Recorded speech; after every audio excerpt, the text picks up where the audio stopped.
Hi, my name is Anna Laurie, and I play Hope in Black Phone 2, and you're watching Pop Culture with Pat. What's your favorite scary movie? Hey guys, welcome back to Pop Culture with Pat. I'm so excited to be joined by today's guests. Today I'm talking to Anna Laurie, who plays Hope in The Black Phone 2. Anna, thank you so much for your time today. Oh my God, you said my name right.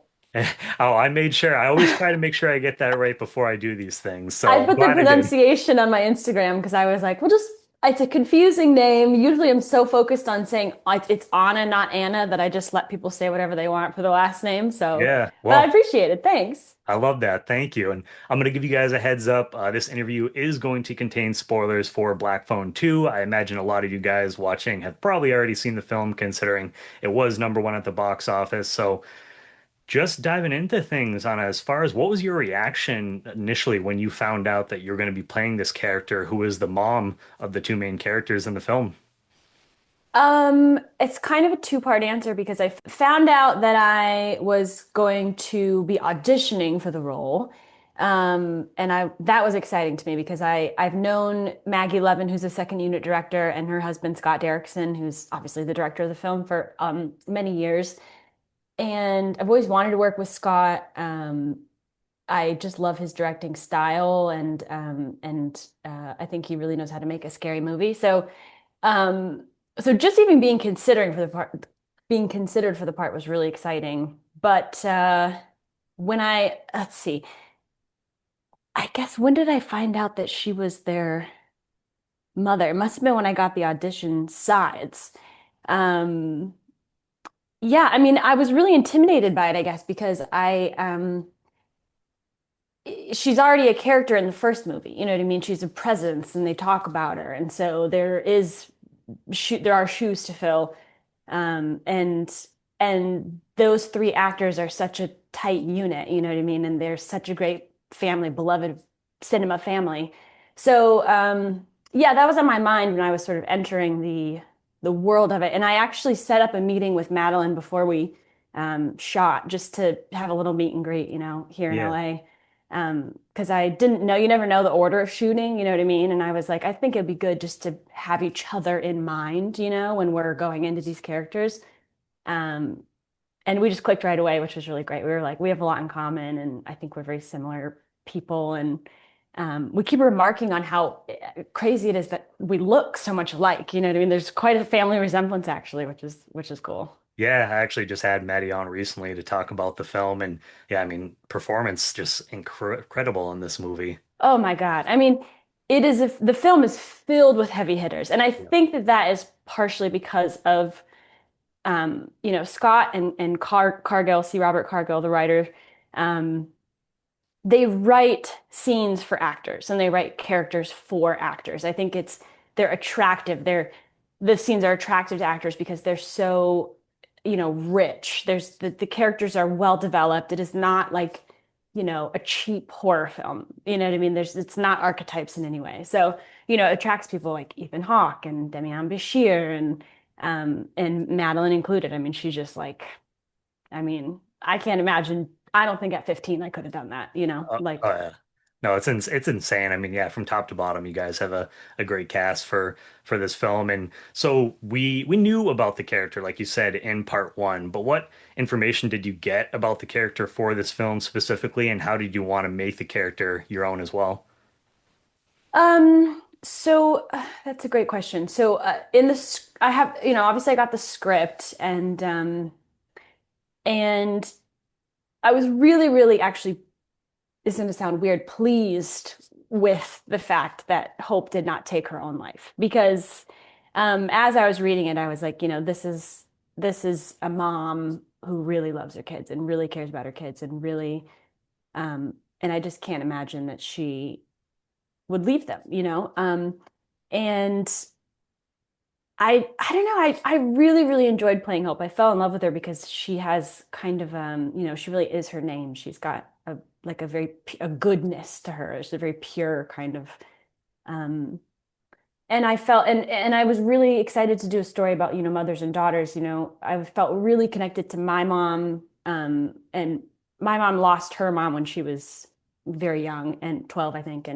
Um, and that grandma has always been kind of a presence in our lives, sort of an angel that looked over us, sort of. And so I felt very, um, I brought a lot of that into the story. And I think in my family, there are people who are religious in a similar way that the Blakes are, you know. I think Hope and Gwen are both um, you know, they believe in Jesus, you know, and they focus on Jesus. And so I enjoyed that part of the film of sort of I'm not religious as a person, you know, I was raised in a couple different churches, but I'm not as an adult religious. And so I enjoyed sort of exploring that aspect of someone who has religion and has, you know, Jesus in her life. And I think that's part of where her, you know, Hope's goodness comes from, and her belief in righteousness and her goal to ultimately, you know, from beyond save these kids. You know what I Yeah. mean? It's like she couldn't save them, you know, in her life, and so to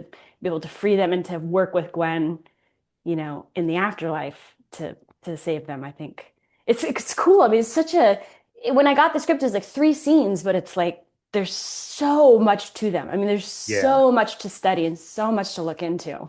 It's interesting because for this film, in a way, it almost serves as a sequel to the first movie, but it also almost serves as a prequel in ways because you Yeah. find out information about your character and the grabber.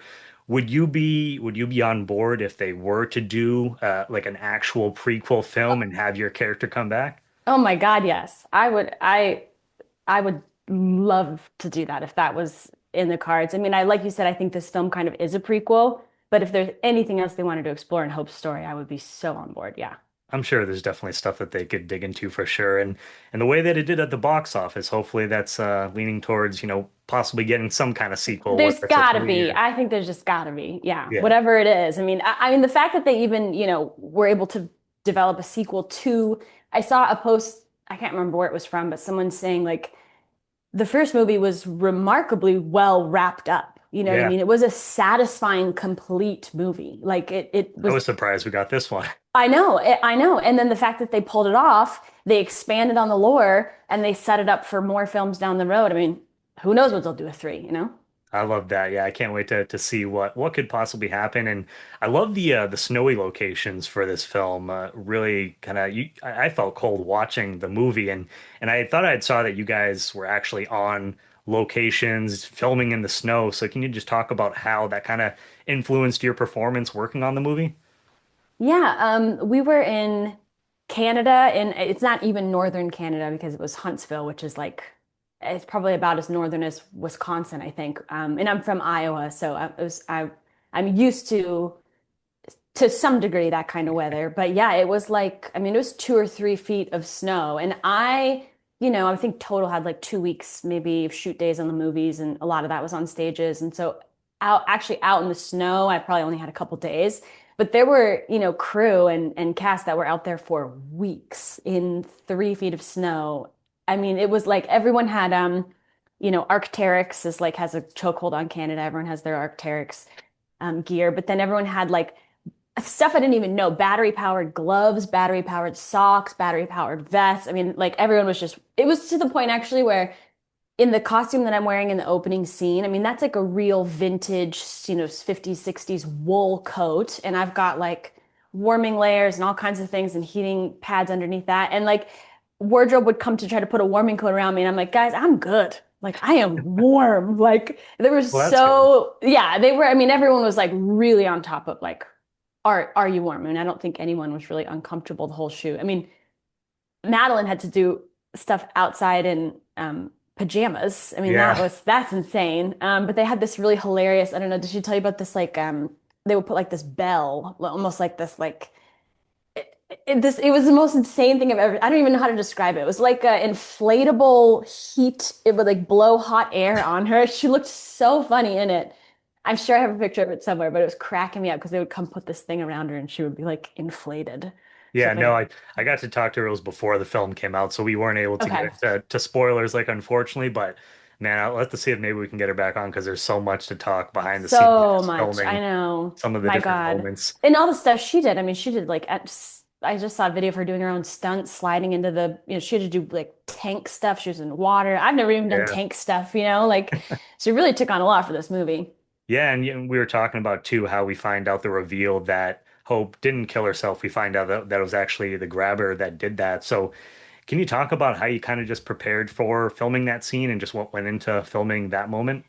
Yeah, I mean, a lot of it was this for me was just the safety around hanging like that. It's actually a really technical stunt. Yeah. And it's a really kind of you're wearing a harness on the lower half of your body, but you have to make it look like the pinch point is obviously up here. And so that's a really delicate thing to do. So for me, and I think for actors when they're in a scene where, especially if you're deceased, you just don't want to mess up anyone else's take. Yeah. That's really like what you're hoping for. You know what I mean? Like I just didn't want to be, I mean, Madeline had to do all the heavy lifting. I mean, really for all of our scenes, she had to do the heavy lifting. You know what I mean? So, yeah, for me, it was just,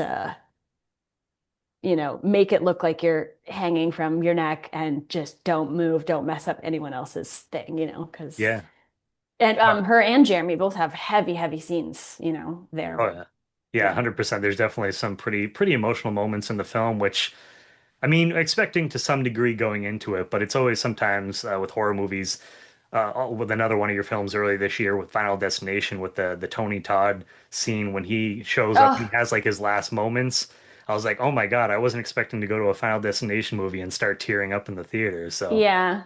I don't know. Did you hear the directors when they said that they told Tony to just improv whatever and say, yeah, yeah, just say whatever you want to the fans. I And think I'd heard that prior to going in, so like oh, hearing that like was just even more I impactful. know. So it's crazy what you can do with horror. There's just so much, so many different subgenres that you can kind of It dive in. is one of the most, I think it is the genre right now. It's the only genre I can think of where people are making truly original, like creative.